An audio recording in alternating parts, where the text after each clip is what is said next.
మరి స్వామివారిని దర్శనం చేసుకోవాలని చెప్పి మీ ఆడబిడ్డగా మీ అందరిని కూడా కోరుతా ఉన్నాను. ఆయన మన కొంగు బంగారం లాంటోడు, కోరుకున్న కోరికలన్నీ కూడా తీర్చేటటువంటి చల్లని దేవుడు. మరి అటువంటి దేవుడు కేసీఆర్ గారికి సంకల్పం కల్పించి వారికి శక్తినిచ్చి బలాన్నిచ్చి వారి చేత 1200 కోట్లతోని అంగరంగ వైభవంగా తన కోసం ఆలయాన్ని ఆ భగవంతుడు నిర్మింపజేసుకున్నాడు. మరి ఆ యొక్క ఘనత కేసీఆర్ గారి హయాంలో జరగడం, వారి కింద మేమందరం కూడా ఉండి పనిచేయడం నిజంగా బీఆర్ఎస్ పార్టీ కార్యకర్తలకు నాయకులకు అందరికీ కూడా మా అదృష్టంగా నేను భావిస్తూ ఉన్నాను. మరి యాదాద్రిలో గుట్ట కింద కూడా చాలా పనులు పెండింగ్ ఉన్నాయి. ఆ పనులన్నీ కూడా ఇప్పుడున్నటువంటి ప్రభుత్వం యథాతథంగా కొనసాగించాలని, యాదాద్రి యొక్క వైభవాన్ని కాపాడడానికి అన్ని రకాలుగా ప్రయత్నం చేయాలని చెప్పి కూడా ఈ సందర్భంగా మేము డిమాండ్ చేస్తూ ఉన్నాం. అదేవిధంగా ఉమ్మడి నల్గొండ జిల్లా అంటే ఉద్యమాల కిల్లాగా పేరున్నటువంటి జిల్లా. తెలంగాణ ఉద్యమంలోనైతేనేమిటి, అంతకుముందు సాయుధ రైతాంగ పోరాటంలోనైతేనేంటి, అద్భుతంగా తెలంగాణ ప్రజల యొక్క స్ఫూర్తిని యావత్ ప్రపంచానికి పరిచయం చేసినటువంటి జిల్లా ఉమ్మడి నల్గొండ జిల్లా. మరి ఆ ఉమ్మడి నల్గొండ జిల్లా అభివృద్ధి అనేటటువంటిది తెలంగాణ ఉద్యమం అప్పటి నుంచి కూడా మనందరికీ ఉన్నటువంటి కళ. ఆ కళను సాకారం చేసుకోవడానికి 2014లో కేసీఆర్ గారి నాయకత్వంలో తెలంగాణ రాష్ట్రం ఏర్పడ్డ తర్వాత నల్గొండ ప్రజలు దీవించి ఆశీర్వదిస్తే బీఆర్ఎస్ పార్టీ గవర్నమెంట్ వచ్చిన తర్వాత నల్గొండ ప్రజలు చల్లగా ఉండాలి, నల్గొండ బిడ్డలందరికీ ఇంటింటికి మంచినీరు అందాలి, ఫ్లోరైడ్తోని కాళ్ళు చేతులు వంకరపోయినటువంటి నా నల్లగొండ బిడ్డలందరూ కూడా మంచి నీళ్లు తాగాలనేటటువంటి మంచి సంకల్పంతో మరి కేసీఆర్ గారు పెద్ద ఎత్తున మిషన్ భగీరథ కార్యక్రమాన్ని చేపట్టి నల్గొండలో ఇంటింటికి నీరిచ్చినటువంటి సంగతి మీ అందరికి కూడా తెలిసిందే. అయితే ఈరోజు మనం గమనించుకోవాల్సింది ఏంటంటే, చాలా గర్వపడాల్సిన విషయం ఏంటంటే, పార్లమెంటు సాక్షిగా నల్గొండలో 0 ఫ్లోరోసిస్కి తీసుకొచ్చినటువంటి ఘనత బీఆర్ఎస్ది అని చెప్పి పార్లమెంట్ సాక్షిగా చెప్పడం జరిగింది. నిజంగా కూడా గర్వకారణం, ఒక ఇమోషనల్ మూమెంట్. ఇది చాలా సంతోషకరమైన మూమెంట్. ఎందుకంటే 60 ఏండ్లు గోసపడ్డం, ఆనాటి ప్రధానమంత్రి మన్మోహన్ సింగ్ గారి టేబుల్ మీద తీసుకుపోయి నల్గొండ ఫ్లోరైడ్ బాధితుడైనటువంటి పిల్లగాని పండబెట్టి ఇది సార్ మా దుస్థితి అని చెప్పుకొని గొల్లున ఏడిస్తే ఏనాడు కూడా కాంగ్రెస్ వాళ్ళు కరుణించి ఒక వాటర్ ప్లాంట్ పెట్టినటువంటి పాపాన పోలేదు. అటువంటిది 10 సంవత్సరాల కేసీఆర్ పాలనలో కంప్లీట్గా సంపూర్ణంగా ఫ్లోరైడ్ని నివారించడం అంటే నల్గొండలో తరతరాల బిడ్డల కోసం చేసినటువంటి పని ఇది అని నల్గొండ ప్రజలందరికీ కూడా సవినయంగా నేను విజ్ఞప్తి చేస్తూ ఉన్నాను. మరి వాళ్ళు అదే ఫ్లోరైడ్ ఉన్నటువంటి ప్రాంతం మూసీని ప్రక్షాళన చేసుకోవాలని చెప్పి ఇంకొక కళ మనకుండే. మరి నిజంగా మూసీ మురికెట్లయిందండి? మూసీకి మకిలు ఎట్లా పట్టింది? మూసీలోకి ఇండస్ట్రియల్ వ్యర్థాలు వస్తుంటే వింత తమాషా చూసుకుంటూ 60 ఏళ్ళు కూర్చున్నటువంటి వాళ్ళెవరు, ఆ పార్టీలు ఎవరు అన్నది కూడా నల్గొండ ప్రజానికం అంతా కూడా దయచేసి గుండెల మీద ఒకసారి చేసుకొని ఆలోచన చేయాలి. తెలంగాణ లేదప్పుడు, ఉమ్మడి ఆంధ్రప్రదేశ్ ఉన్నప్పుడు మనదేం నడవలే, మనదేం సాగలే, సెక్రటేరియట్లో మన వాళ్ళు ఎవరు లేరు. మూసీని ఎట్లా ప్రక్షాళన చేసుకోవాలంటే దాని మీద అధికారం మనకు లేకుండే.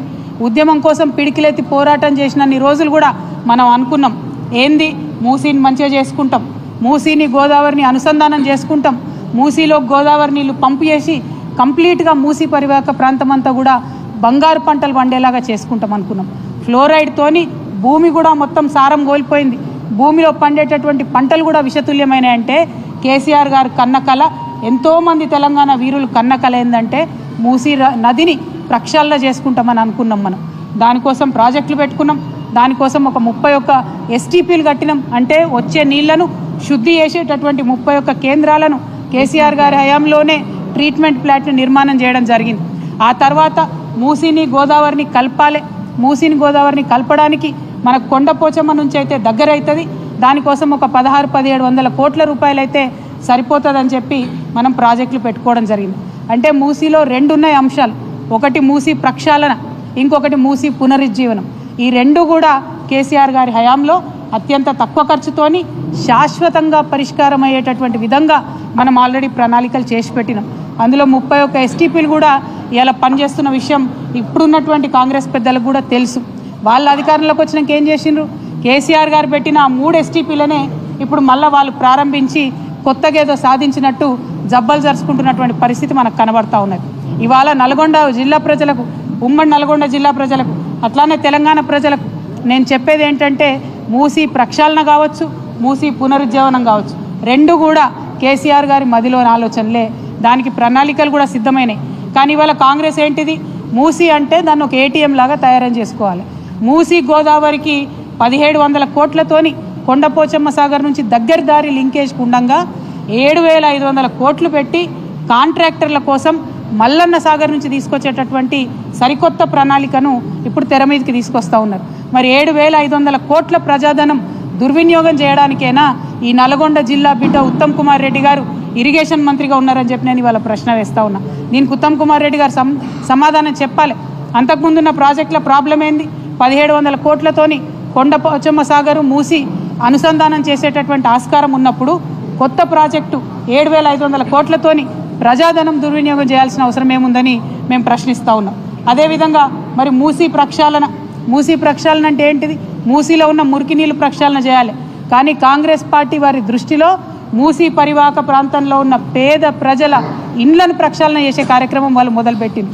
ఆ పేద ప్రజల ఇంటి మీద పడి బుల్డోజర్లతో కొడుతున్నటువంటి పరిస్థితి. మరి ఆనాడే మేము ఆలోచన చేసినాం, మూసీ రివర్ డెవలప్మెంట్ కోసం ఒక బోర్డు పెట్టినాం. దానికి సుధీర్ రెడ్డి గారు చైర్మన్గా కూడా ఉన్నారు.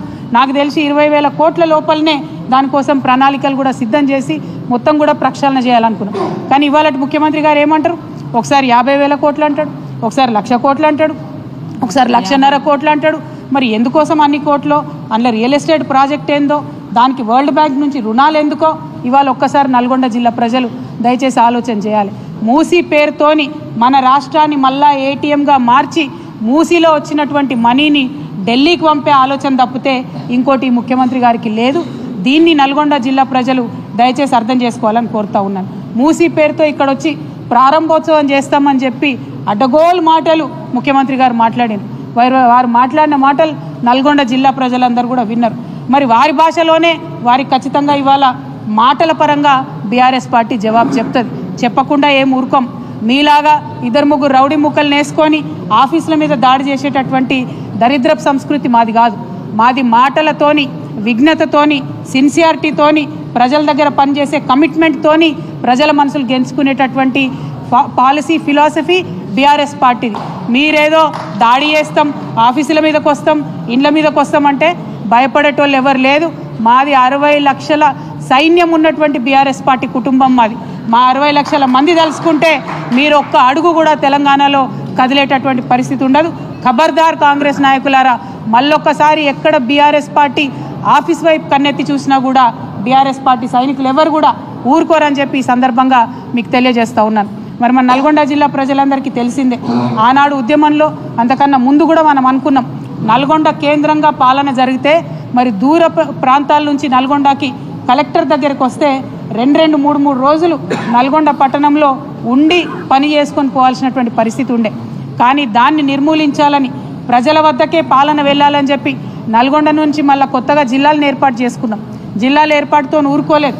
ఏర్పాటు చేసిన జిల్లాలలో 3 ప్రభుత్వ మెడికల్ కళాశాలలు మనం తీసుకొచ్చినాం. ఇవాళ ఇక్కడ కోమటిరెడ్డి గారు ఉన్నారు మంత్రిగా, ఉత్తమ్ కుమార్ రెడ్డి గారు ఉన్నారు.